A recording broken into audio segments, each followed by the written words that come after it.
place in this world. We all want our voices to be heard. Everyone wants a chance to be someone. Welcome everyone, and we are here with Richard Layne, and Richard is being inducted into the 2015 class of the CARB Hall of Fame. And first off, Richard, let me say congratulations. I'm sure that you're glad to be in the family, so to speak, with Dad and brothers. Oh, well, you know, it's like, I tell everybody, oh, yes, I am, first of all. I keep on telling everybody, I'm not old enough. How much younger are you than, which is oldest, Bobby or John? I think John is. John is, and John's 10 years older than I am. Okay. And then Bob's 6. Okay. Well, that's not a big difference, but enough that they probably treated you like a little kid. Well, I had a lot of experiences with Bob. Okay. Some were kind of fun, man. Yeah, some were, some weren't. Even though you grew up in a racing family, it still was a few years before you actually got started in racing. You were speed skating and cycling, but you were still racing doing that. Well, yeah, I was, and that was a big part. You know, it was like came this close to the Olympic Training Center, Yeah. and missed it by one spot, and you know, I mean, that was part of life. You know, and then you know when you're training like that, you're on the bike and cycling, and you're racing bikes, and to train for speed skating. Yeah. You know. And, I was going to say that was what they call nowadays cross training. Or yeah, whatever. that's because either you were skating or you were on a bike. Okay. You know, so that was 55 miles a day. Oh my goodness, you had to be pretty physically fit. I mean, that's one of the things that I kind of joke a little bit about a lot of the race car drivers that we see in this area is that, well, first off, most of them have to work the day or the day before that they race, and they're just not in the condition probably that they should be. And some of them can't fit through the window hardly. How I true. don't know if I should say that. How true. At age 37, at age 27 though, you do get the opportunity to get in a race car, and of course this is one that your brothers had been racing, but they're building a new car, and you get the opportunity to get in that. Yeah, and actually they had raced it for a couple years. Very good race car. There's some local chassis builder told him everything that John was doing wasn't going to work.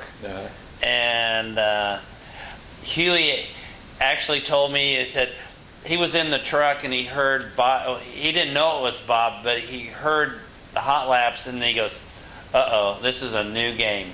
And that was Bob going down the back straightaway at Lakeside in that car that they said wouldn't work. Wouldn't work.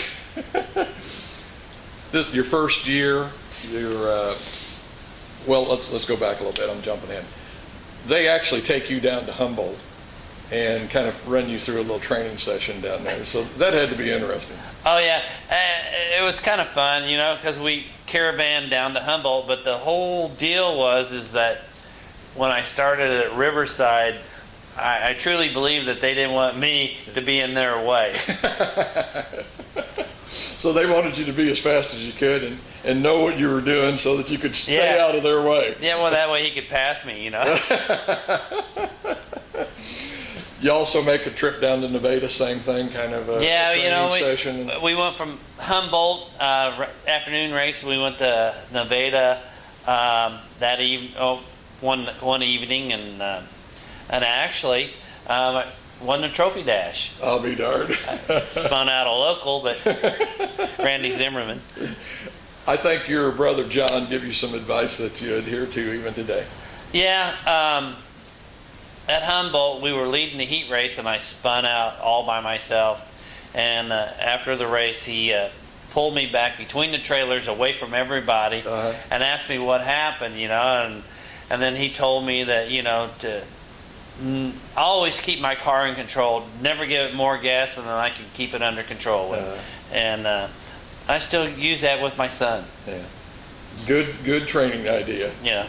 It sounds like it works to me. I know it does for me the same way in RC racing, but we won't go there. In '87, you finally do get on the track, and you are Rookie of the Year with CARB and IMCA. And really, Richard, man, that's got to be a big deal. I mean, IMCA, especially at that time, big. I mean, you're talking about people all over the country.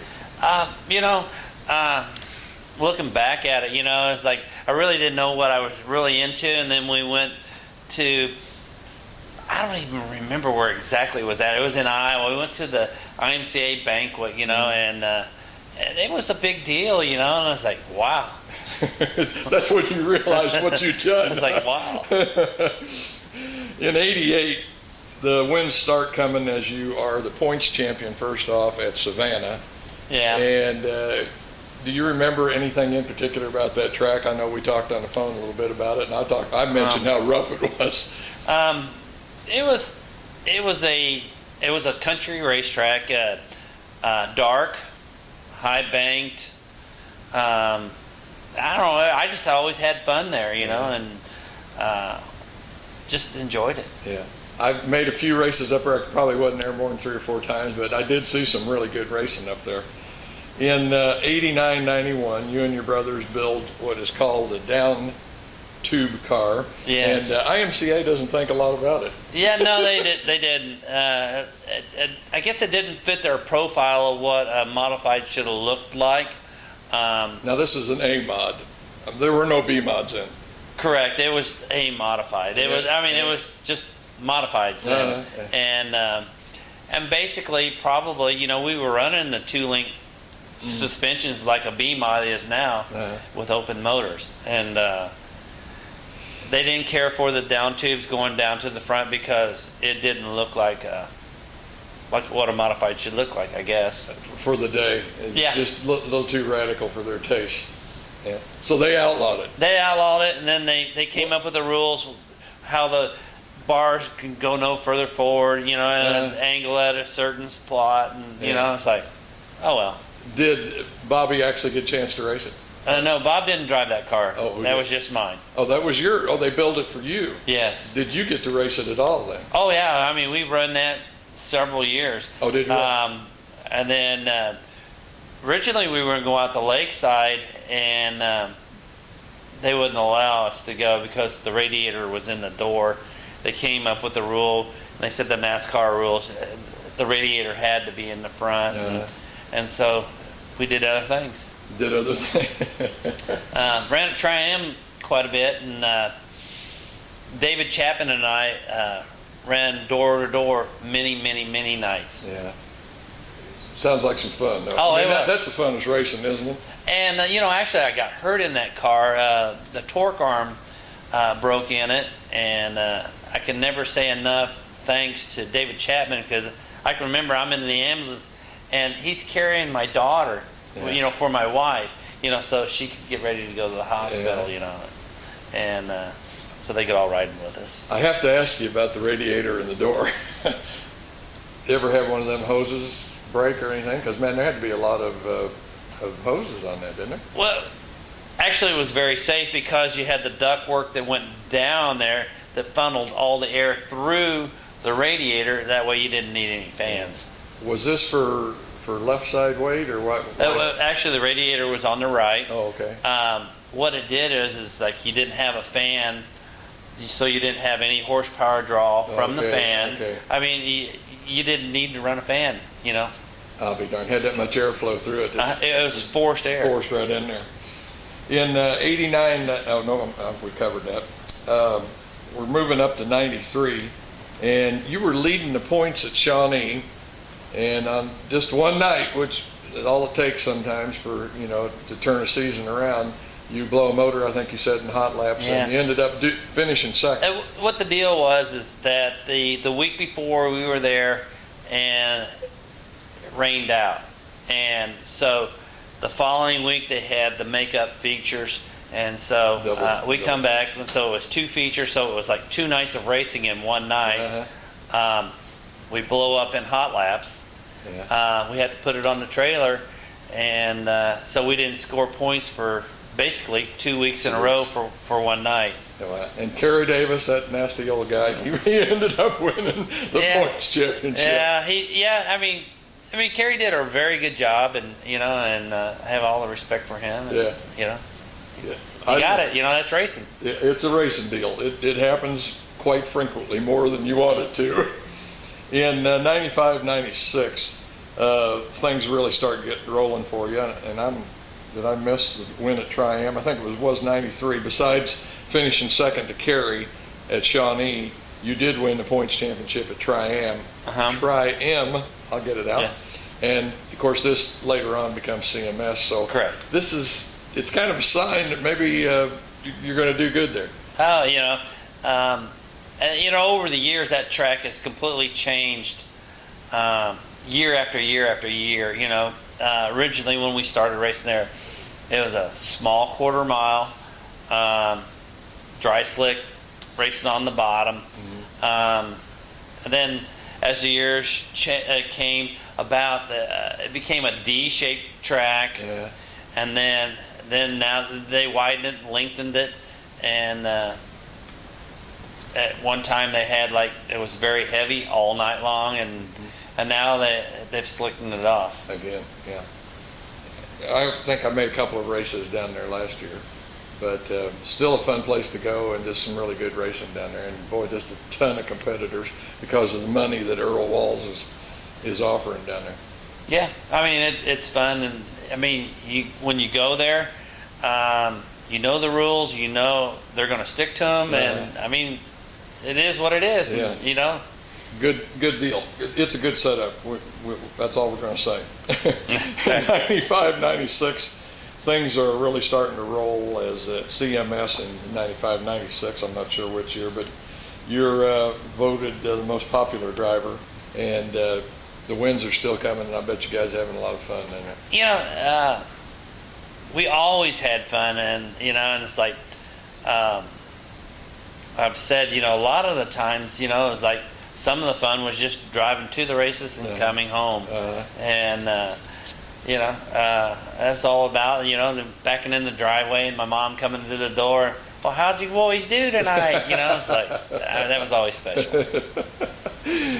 Yeah, it's kind of like some of the vacations we take sometimes. It's more fun going and coming than the actual vacation was.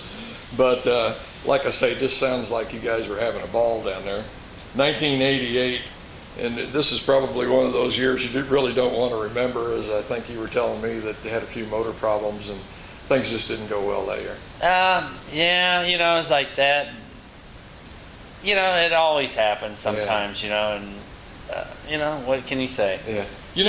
Truthfully, as far as points racing goes, I think there's a fine line most of the time that separates the winners from the losers. I can't tell you how many points champions I've talked to over the years, and they'll say something like, well, we never cut a tire all year. Oh. Stuff like that would just take you out of it, or, just some little small thing. But it's really a fine line between champions and people that aren't. But,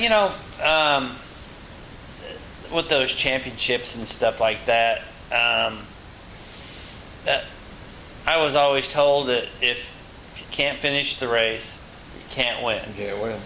Well, that goes, you don't have to win every night. You got second or third or what have you.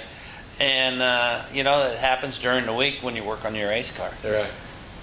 Or over the winter when you're rebuilding them. Yeah, that's another thing. How many guys tell me races are won in the garage, not at the track.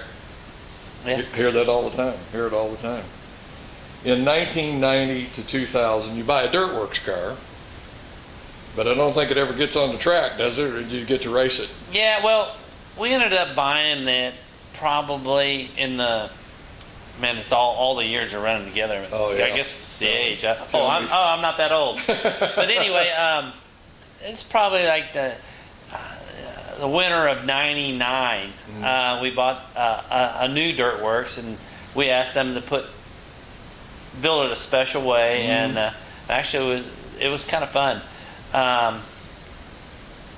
But prior to that, Leonard Hunt and I built a race car, and it was a swing arm car that we raced for a couple years, and it was really fast, but we always seemed to have that dreaded motor problem for a while. Either bringing crankshafts or something of that nature. And then I bought the Dirt Works, and then we had them build it a special way that we wanted. And then at that point, the winter of '99 for the 2000 season, Bobby Hunt called me up and asked me to drive for him.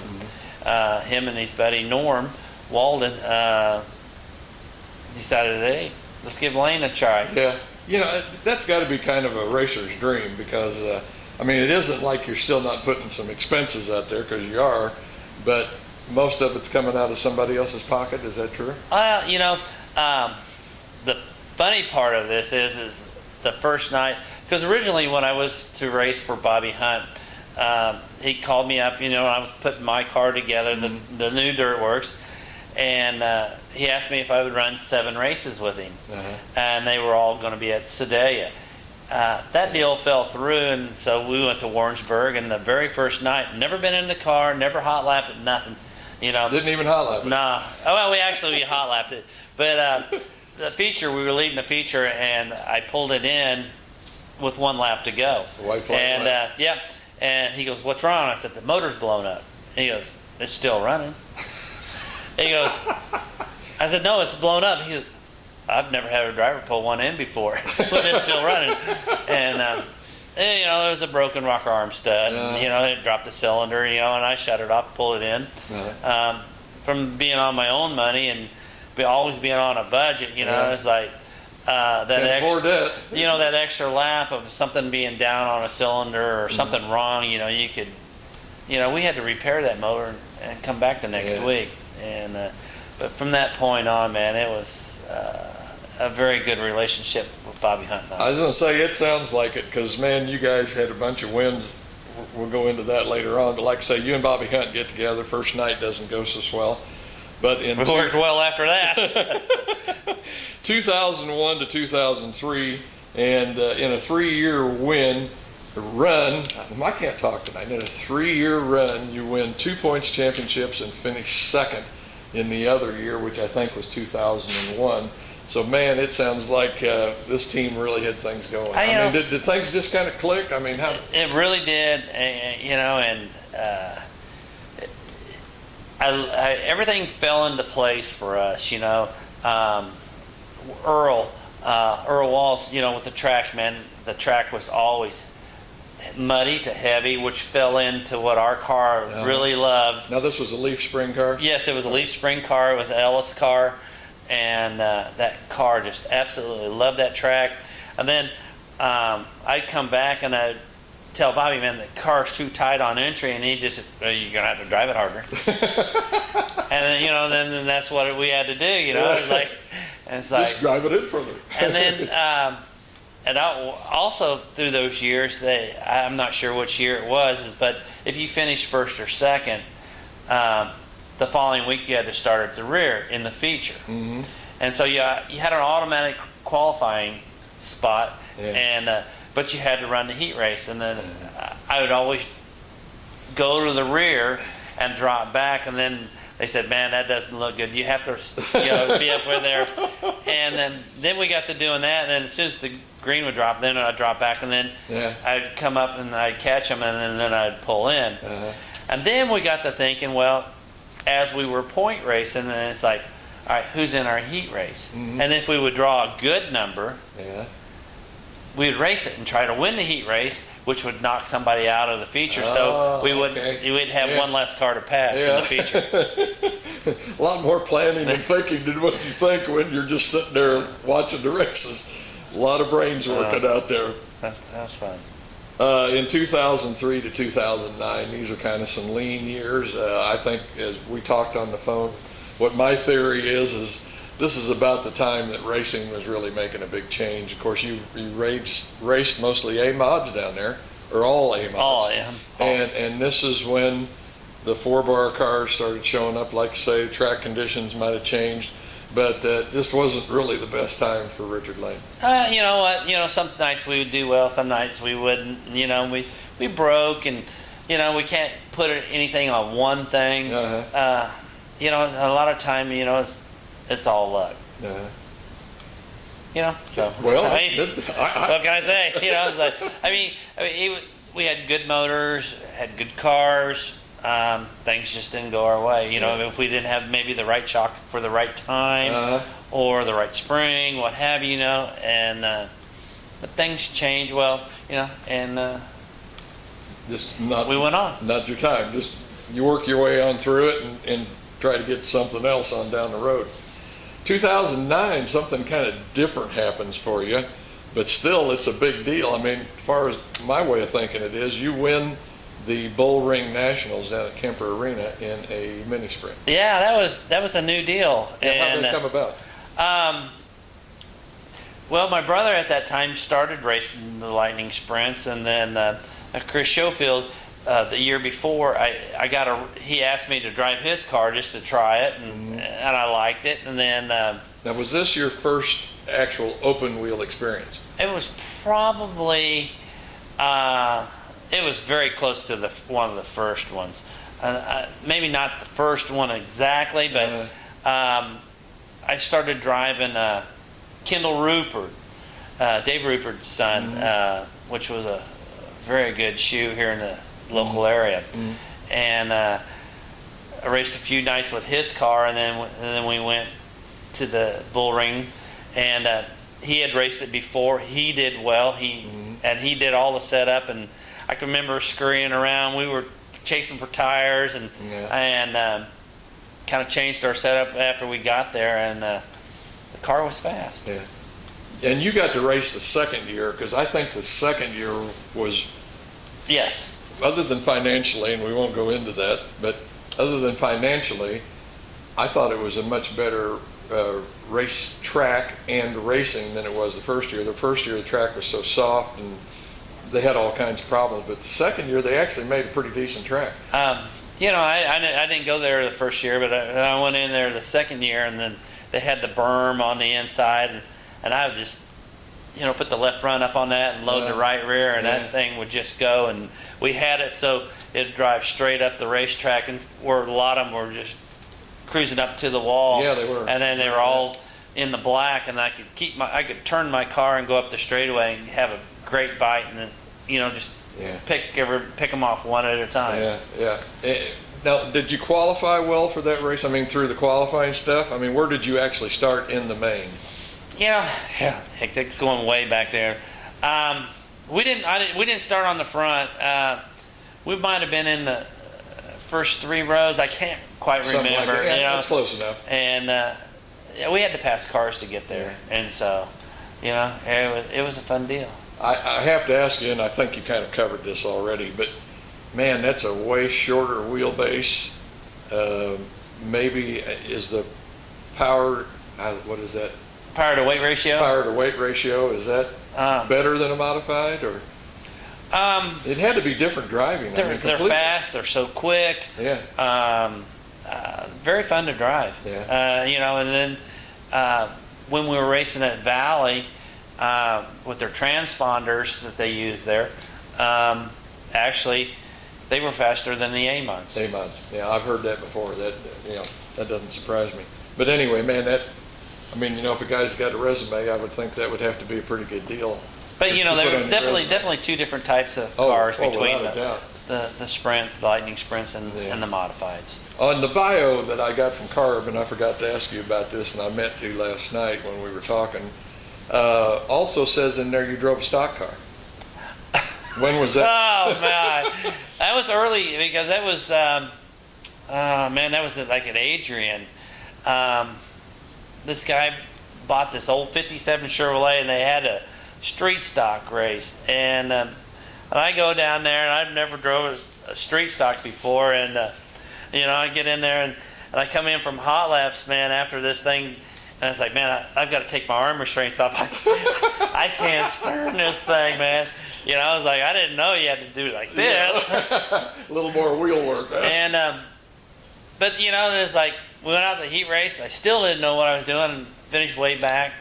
You know, and then we went and ran the D feature, qualified out of the D. We went to the C, came through the C, went through the B, made the A main, worked our way up, probably about 5th or so, and and I blew it up. It blew up. It couldn't go no more. We went too many races that night. But it was a huge stock car race. I mean, it was a street stock race. Yeah. And, you know, I had never been anything like that before.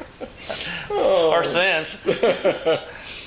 2010 and 11, you start to back off just a little bit from racing, and you're doing some B-mod racing, and you do still win a couple of races in the B-mod in 2010 and 11. Yeah, you know, as well with that, 11, my son started racing.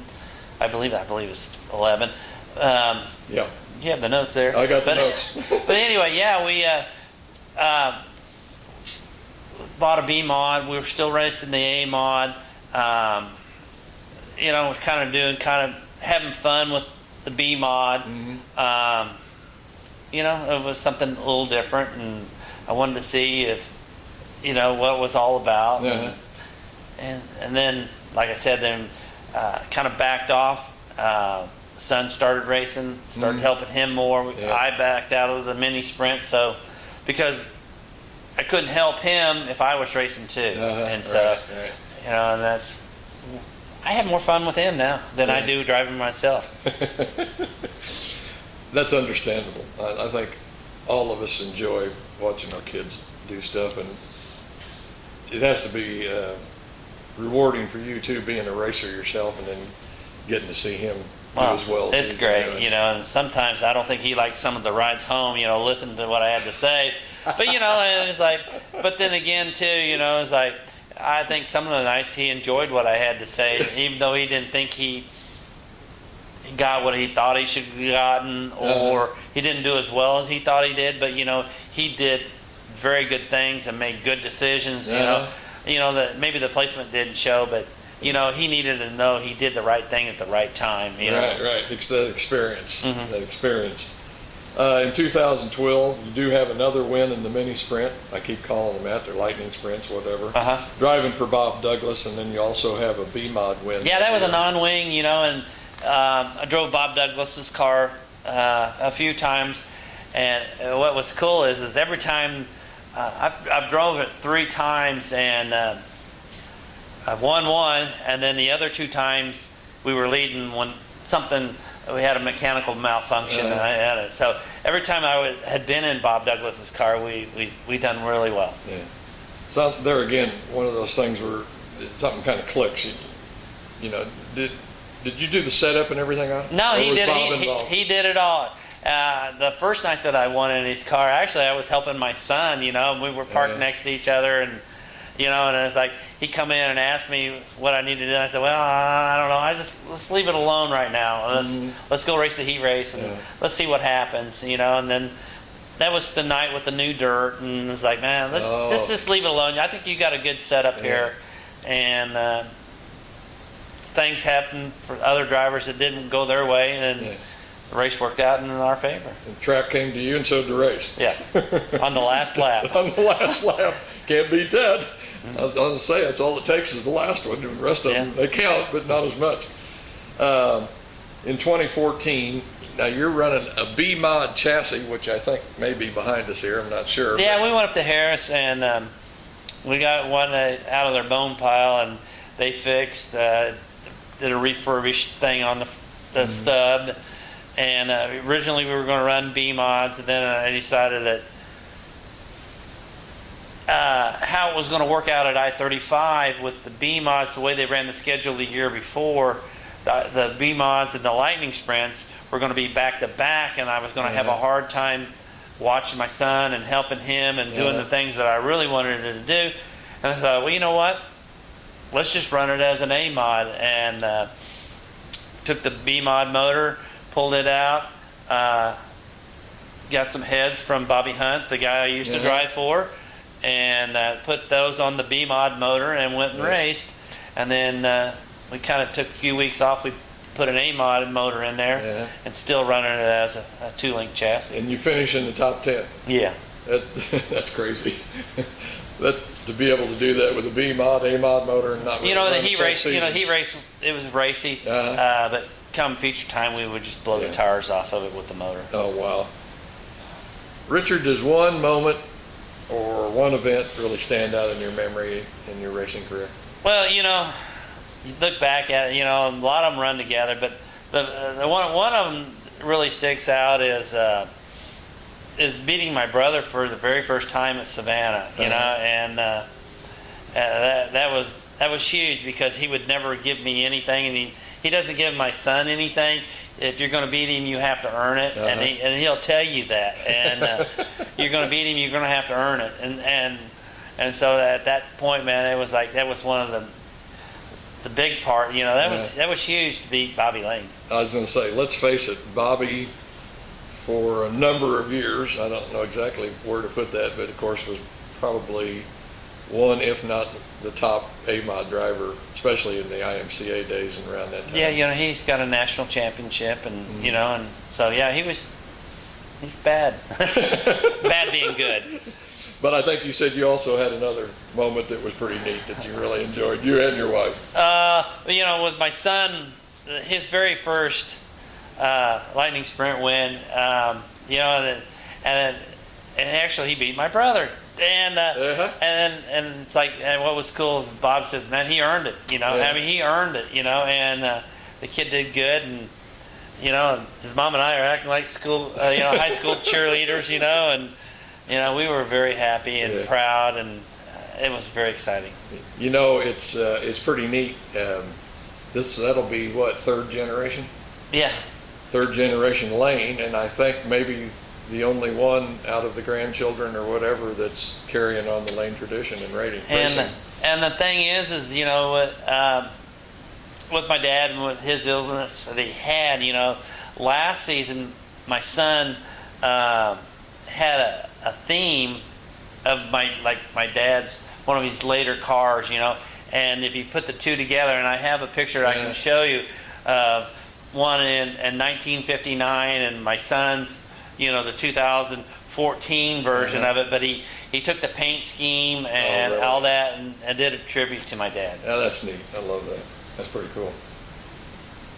You are fifth on the all-time winners list at CMS, in which you finished in the top 10 points, 13 out of 19 years racing at CMS. You were the driver of the week chosen by Motorsports at KC in 2011, and by a lot of your fellow racers and people, a nice guy and fun to race with. Okay. Maybe not exactly what a race car driver wants to hear, but a fun guy, and everybody said I'd run wheel to wheel with him anytime. Richard, just let me say congratulations again on being inducted into the Carb Hall of Fame, and like I've told so many guys this year, well deserved. Well, thank you very much, and it's an honor, and it's like there's a lot of people that are in it that I respect, and and there's a lot of people that haven't made it yet that have not been nominated, and probably should be in there. Yeah, it's a shame they can only take, or they only do. They could probably take more, but they only do about 8 a year. And I know they're trying to catch up, and gosh, there's so many older, deceased, and whatever. But congratulations, buddy. Well, thank you. Thank you very much. I think we did. All right. We all have dreams we need to dream, but sweeter than every star you can reach is when you reach and find you found someone. You'll hold this world's most priceless thing, the greatest gift this life can bring. If you can look back and know you were loved, you were loved by someone, touched by someone, held by someone, meant something to someone, love somebody